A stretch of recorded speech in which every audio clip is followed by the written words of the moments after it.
Federal Drive is presented by GEHA, Government Employees Health Association, proudly providing health and dental benefits to federal employees and their families. Visit GEHA.com. Government often relies on industry to invest ahead of future requirements. The recent pause in CMMC implementation is raising questions about how contractors weigh risk, cost, and the value of moving first. Here with one company's perspective are Angie Lienert and Jeremiah Jensen of IntelliGenesis. Angie and Jeremiah, thank you so much for joining me today. Well, thank you, Terry. We're glad to be here. Angie, you at IntelliGenesis made the decision to pursue CMMC Level 2 certification before it was required. That's certainly a topic of interest these days. Why did you decide to move early rather than wait and see? We decided to move early because we were starting to see some of the CMMC requirements language coming out in some of the most recent contract solicitations. And we realized at that point that we don't anticipate any changes. We do see that the government is going to move forward with their plans, and we want to make sure that we are going to be in the position to be awarded some of those contracts. And in order to ensure that availability of reward, we need to go ahead and with the steps and secure our CMMC Level 2 certification. So we did. So you viewed it as a source of competitive advantage. Not only competitive advantage, I mean, really out of necessity. If the government is mandating this is a requirement for you, for contractors to be able to perform and win awards, to be able to do the work that we've been doing for the past 19 years, that as other requirements, we have to make sure that those requirements are satisfied. And we also, as a small business, started to see with some of our other larger partners, they were pushing the requirements down a lot earlier, trying to make sure that the small businesses were going through with the certifications. And if not, I don't want to say threatening, but that's the word I'm going to use, threatening to remove the businesses from the team and from the work. So again, it was out of necessity that we moved forward and went ahead and made the huge investment to make sure that we were going to be compliant and be able to be eligible for this work. Jeremiah, Angie's just called this a huge investment. There have been a lot of concerns about exactly how heavy of a lift this is for small businesses. You were in charge of it. What did the certification actually require in terms of time and effort and resources? Yeah, good question. Yeah, the time, effort, resources, it was pretty intense to take the company and looking at all the requirements that we had to answer. I ended up working with our technical team. Of course, they understand how to put together all the technical documentation, secure our infrastructure, and do the patching and everything. But one of the things that we really had to look at was our documentation. We had to update a SSP. We had to basically write over 50 documents in order to kind of support all these policies and processes that they were calling for within CMMC.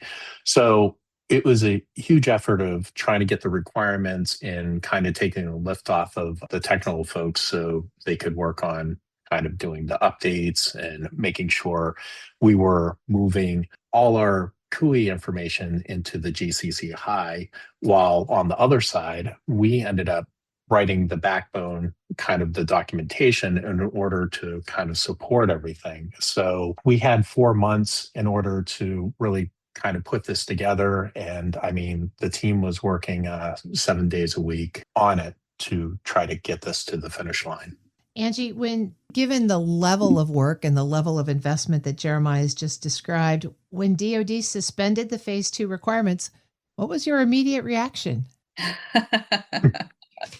Let me see. Let me clean that up a little bit. I was very frustrated at the decision because, again, this is something that they've been talking about for a very long time. We, IntelliGenesis, as well as other companies, have mentioned some of the concerns we have. I mean, let me be clear. We are a cybersecurity company. We understand the risk associated with companies not being protected and the supply chain and all the risks that are associated with that. That is what we do. We understand it completely. But the CMMC is a lot more involved than just cybersecurity. I mean, as Jeremiah mentioned, there's all the policies that have to be addressed, the documentation. It's typical, I don't want to say bureaucracy, but a lot of the policies that govern it that are necessary to have a baseline, but don't necessarily guarantee that cybersecurity. But it is a step in the right direction, right? It is a very heavy lift, though. So for us, I mean, that we invested, including our own team's time, a few $100,000. I mean, over 200,000 to be a little more specific. And for a small business, that's significant. So I was very frustrated that 200 plus $1,000 and all the amount of time that the team spent on that could have been used in other areas of the company. That time that we spent with the CMMC, instead of the 7 days a week for months at a time, could have been used winning other work, building new technologies in other areas. So it was very frustrating and disappointing, to say the least. Angie Lienert is owner, president, and CEO of IntelliGenesis, and Jeremiah Jensen is their COO. Angie, let me just follow up. The companies that waited to pursue CMMC avoided the cost and the uncertainty that you're dealing with now. What lessons do you worry that industry is taking from this experience?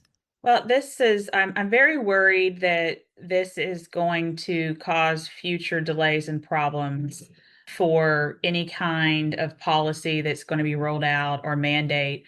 Why should we believe that we actually have to do it, even when we're seeing it in the solicitations, if we know that all of a sudden it can just change or it can be delayed?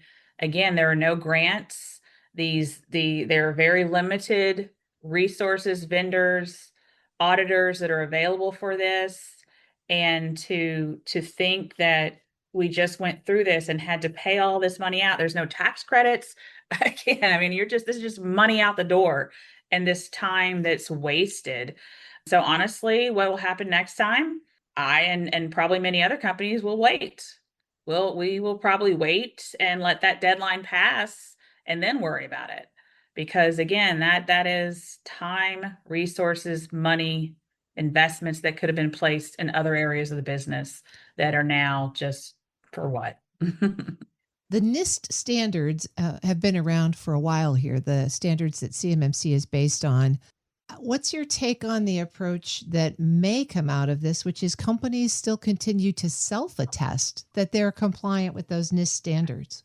Yeah, so I mean, that's been going on for a while. We've been self-attesting to CMMC and going forward. And it takes a lot of the paperwork and the kind of the burden of going to that next level where we really had to kind of do all the paperwork and put that in place.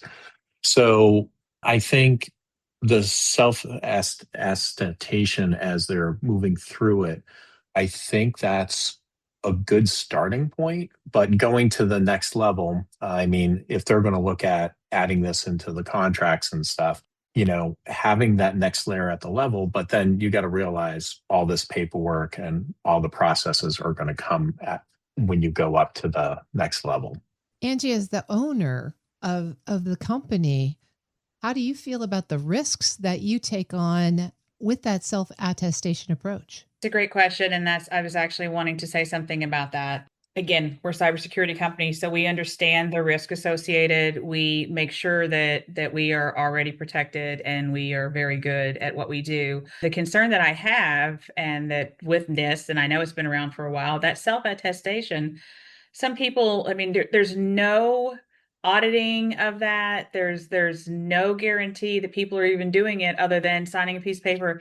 Yeah, my network's good. Yeah, we're good to go. I mean, that's the whole point and the principle behind having these different certifications, is to make sure that somebody is coming in behind you and making sure that, yes, your network actually is safe. Yes, you are secure enough to be able to handle these government contracts. I mean, having the NIST requirements for companies that take it seriously, that's great, but how many of them are there really that do that? And how can we verify that they are doing it correctly unless there is this other layer? And so honestly, it's terrifying.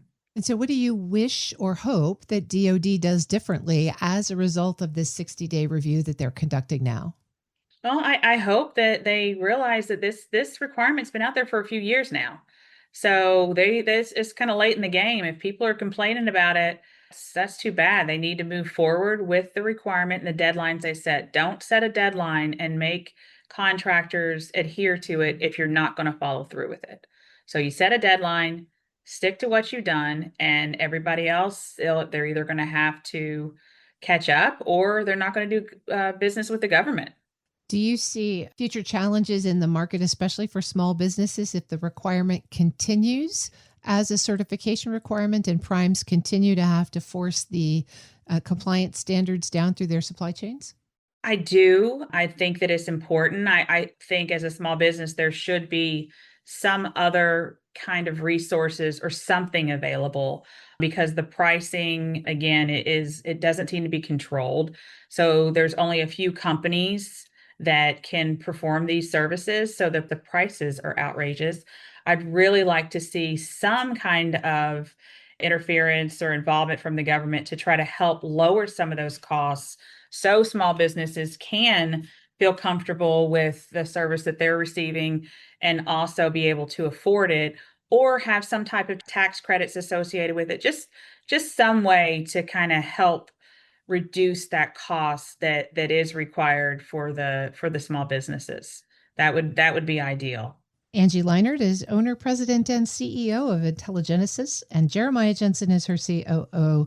Thank you both for joining me and especially for sharing your experiences with us today. Thank you, Terry. We'll post this interview at federalnewsnetwork.com/Federal Drive. Listen to the Federal Drive on your schedule. Subscribe wherever you get your podcasts.